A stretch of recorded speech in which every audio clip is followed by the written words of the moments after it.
पाकिस्तान तहरीक इंसाफ का पार्लियामेंट के बाहर भूख हड़ताली कैंप जारी है, जबकि स्पीकर कौमी असम्बली सरदार अयाज सादिक ने PTI को पार्लियामेंट के अंदर कैंप लगाने की इजाज़त देने से इनकार कर दिया। इससे कबल तहरीक इंसाफ के अरकान पार्लियामेंट ने गिरफ्तारियों, छापों, क़यादत और कारकुनों के खिलाफ मुकदमात पर आज पार्लियामेंट हाउस के सामने अलामती भूख हड़ताल का ऐलान किया था। इस सिलसिले में PTI का पार्लियामेंट के बाहर भूख हड़ताली कैंप जारी है। भूख हड़ताली कैंप में chairman PTI barrister Gohar, Asad Qaiser, Ali Mohammad Khan, Falak Naz Chitrali, Sheikh Waqas और सेनेटर हमायूं महमद शरीक हैं। सरदार अयाज सादिक से पाकिस्तान तहरीक इंसाफ PTI वफ़द ने मुलाकात। दूसरी जानिब स्पीकर कौमी असम्बली सरदार अयाज सादिक ने पाकिस्तान तहरीक इंसाफ PTI वफ़द ने मुलाकात की।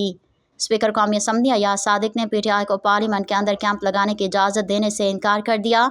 इससे कबल पाकिस्तान तहरीक इंसाफ के अरकान असम्बली की जानिब से भूख हड़ताल करने का फ़ैसला किया गया था। ज़राए के मुताबिक भूख हड़ताली कैंप आज पार्लियामेंट हाउस के सामने दोपहर 3 बजे लगाया जाएगा। भूख हड़ताली कैंप की क़यादत कौमी असम्बली में अपोजिशन लीडर उमर अयूब करेंगे। आज अलामती भूख हड़ताल होगी, जबकि हुकूमती इंतकामी कार्रवाइयों के खिलाफ रद्द-ए-अमल भी दिया जाएगा। पार्टी ज़राए ने बताया है कि chairman PTI barrister Gohar, Asad Qaiser समेत तमाम अरकान पार्लियामेंट भूख हड़ताली करेंगे। सेनेट में अपोजिशन लीड शिबली फराज भी भूख हड़ताली कैंप में शरीक होंगे। दोपहर 3 बजे से शाम 7 बजे तक भूख हड़ताल जारी रहेगी। भूख हड़ताली कैंप में अरकान पार्लियामान को पार्टी वफादारियाँ ना बदलने पर मुकदमात की धमकियों का मामला भी उठाया जाएगा। PTI के मुतालिबात तस्लीम ना होने पर भूख हड़ताल का दायरा कार वसी कर दिया जाएगा।